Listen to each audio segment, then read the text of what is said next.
Hi ಎಲ್ಲರಿಗೂ, ಮಂಗಳೂರು ಸವಿರುಚಿ ಚಾನಲ್ಗೆ ಸ್ವಾಗತ ಸುಸ್ವಾಗತ. ಇವತ್ತು ನಾನು ಯಾವ ರೆಸಿಪಿ ಮಾಡ್ತಾನಿದ್ದೇನೆಂದರೆ, ನೀವು ನೋಡಿರಲಿಕ್ಕಿಲ್ಲ ಕೇಳಿರಲಿಕ್ಕಿಲ್ಲ ಅಂತಹ ಒಂದು ಡಿಫ್ರೆಂಟ್ ಆದ ರಸಮ್ ರೆಸಿಪಿಯನ್ನು ಮಾಡ್ತಾ ಇದ್ದೀನಿ. ಅದೇ ಪಪ್ಪಾಯಕಾಯಿ ರಸಮ್. ಇದಂತೂ ಡಿಫ್ರೆಂಟ್ ರಸಮ್, ತುಂಬ ಟೇಸ್ಟ್ ಆಗಿರ್ತದೆ. ನೋಡಿ, ನಾನು ಪಪ್ಪಾಯನ್ನು ಈ ರೀತಿ ಕಟ್ ಮಾಡಿ ಎಲ್ಲ ತೊಗೊಂಡಿದ್ದೇನೆ. ಸೊ ಬನ್ನಿ, ತಡ ಮಾಡೋದು ಬೇಡ, ಯಾವ ರೀತಿ ರಸಮ್ ಮಾಡೋದಂತ ನೋಡ್ಕೊಂಡು ಬರೋಣ. ಇದಕ್ಕೋಸ್ಕರ ನಾನೊಂದು ಪಪ್ಪಾಯಿಯನ್ನು ತಗೊಂಡಿದ್ದೇನೆ, ಅಂದರೆ ಕಾಯಿ ಪಪ್ಪಾಯಿಯನ್ನು. ಇದಕ್ಕೆ ಬೇಕಾಗುವ ಇಂಗ್ರೀಡಿಯೆಂಟ್ಸ್: ಟೊಮ್ಯಾಟೊ 2, ಈರುಳ್ಳಿ 1, ಗ್ರೀನ್ ಚಿಲ್ಲಿ 5, ಶುಂಠಿ ಬೆಳ್ಳುಳ್ಳಿ ಒಂದು ಲೋಟದಲ್ಲಿ ಹೀಗೆ ಸಣ್ಣದಾಗಿ ಕಟ್ ಮಾಡಿ ತಗೊಂಡಿದ್ದೀನಿ. ನಂತರ ನೋಡಿ, ನಾನು ಯಾವತ್ತೂ ರಸಮ್ ಎಲ್ಲ ಮಾಡುವಾಗ, ಸಾಂಬಾರೆಲ್ಲ ಮಾಡುವಾಗ ಹೆಸರು ಕಾಳು ಮತ್ತು ತೊಗರಿ ಕಾಳೆಯನ್ನು ಮಿಕ್ಸ್ ಆಗಿ ತಗೊಳ್ತೇನೆ. ನೋಡಿ, ಈ ರೀತಿ ನಾನು ಪಪ್ಪಾಯಿಯನ್ನು ಕಟ್ ಮಾಡಿ ಕೂಡ ತಗೊಂಡಿದ್ದೇನೆ, ಈ ರೀತಿ ಸ್ವಲ್ಪ ದೊಡ್ಡದಾಗಿ. ಸೊ ನೆಕ್ಸ್ಟ್ ಬಂದುಬಿಟ್ಟು ಕುಕ್ಕರಲ್ಲಿ ಟೊಮ್ಯಾಟೊ, ಹಸಿಮೆಣಸು ಅಂದರೆ ಗ್ರೀನ್ ಚಿಲ್ಲಿ ಮತ್ತು ಈರುಳ್ಳಿಯನ್ನು ಹಾಕಿದ್ದೇನೆ ಈಗ. ನಂತರ ನಾನಿಲ್ಲಿ ತೊಗರಿಬೇಳೆ ಮತ್ತು ಹೆಸರು ಕಾಳನ್ನು ಸಹ 1 ಗಂಟೆ ನೆನೆಸಿಟ್ಟಿದ್ದೇನಲ್ಲ, ಅದನ್ನು ಕೂಡ ಇದಕ್ಕೇ ಆ್ಯಡ್ ಮಾಡ್ತೇನೆ. ಮತ್ತು ಒಂದು ಮುಖ್ಯವಾದ ವಿಷಯ ಏನಂದರೆ, ಇದು ಗರ್ಭಿಣಿ ಮಹಿಳೆಯರು ಮತ್ತು ಗರ್ಭಿಣಿ ಆಗಲಿಕ್ಕೆ ಟ್ರೈ ಮಾಡ್ತಾ ಇರುವ ಹೆಂಗಸರು ಖಂಡಿತ ಈ ರೆಸಿಪಿಯನ್ನು ಒಮ್ಮೆ ಟ್ರೈ ಮಾಡಿ ಕೂಡ ನೋಡಬೇಡಿ. ಇದೊಂದು ಮುಖ್ಯವಾದ ವಿಷಯ.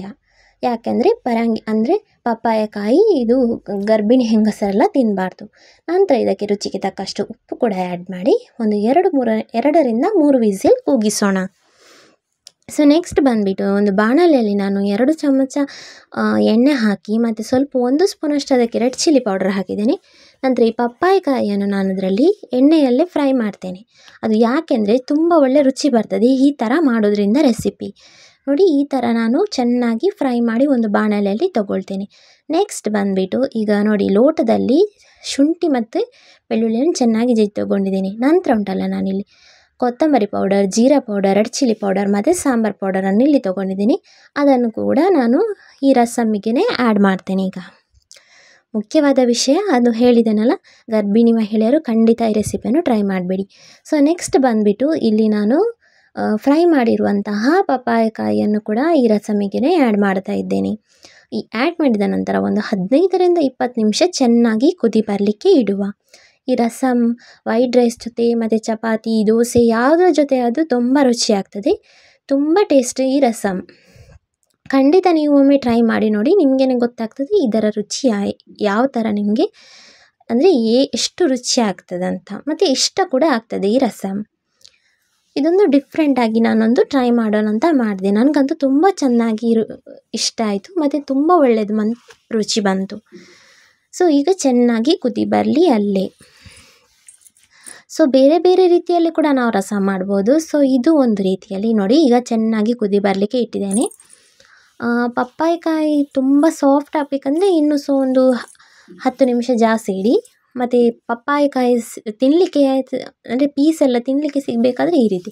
ನೆಕ್ಸ್ಟ್ ಇದಕ್ಕೆ ಒಂದು ಒಗ್ಗರಣೆಯನ್ನು ಹಾಕುವ. ಸಿಂಪಲಾಗಿ 1 ಸ್ಪೂನು ಸಾಸಿವೆ, 1 ಸ್ಪೂನ್ ಜೀರಿಗೆ, 1 ಬ್ಯಾಡಗಿ ಮೆಣಸು, 2 ಎಸಳು ಬೆಳ್ಳುಳ್ಳಿ ಮತ್ತು ಕರಿಲೀವ್ಸ್, ಸ್ವಲ್ಪ ಎಣ್ಣೆ ಹಾಕಿ ಒಂದು ಒಗ್ಗರಣೆಯನ್ನು ಹಾಕಿದರೆ ಈ ಪಪ್ಪಾಯಕಾಯಿಯ ರಸಮ್ ಅಂತೂ ಬಲು ರುಚಿಯಾಗಿ ರೆಡಿ ಆಗ್ತದೆ. ಚೆನ್ನಾಗಿ ಮಿಕ್ಸ್ ಮಾಡುವ.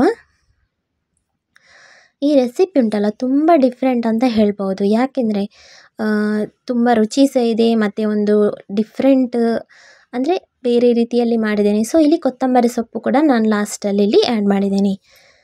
ಸೊ ಫ್ರೆಂಡ್ಸ್, ಇವತ್ತಿನ ರೆಸಿಪಿ ಪಪ್ಪಾಯಕಾಯಿ ರಸಮ್ ನಿಮ್ಗೆ ಇಷ್ಟವಾದರೆ ಖಂಡಿತ ಪ್ಲೀಸ್ ನನ್ನ ಚಾನಲನ್ನು ಸಬ್ಸ್ಕ್ರೈಬ್ ಮಾಡೋದನ್ನು ಮರಿಬೇಡಿ.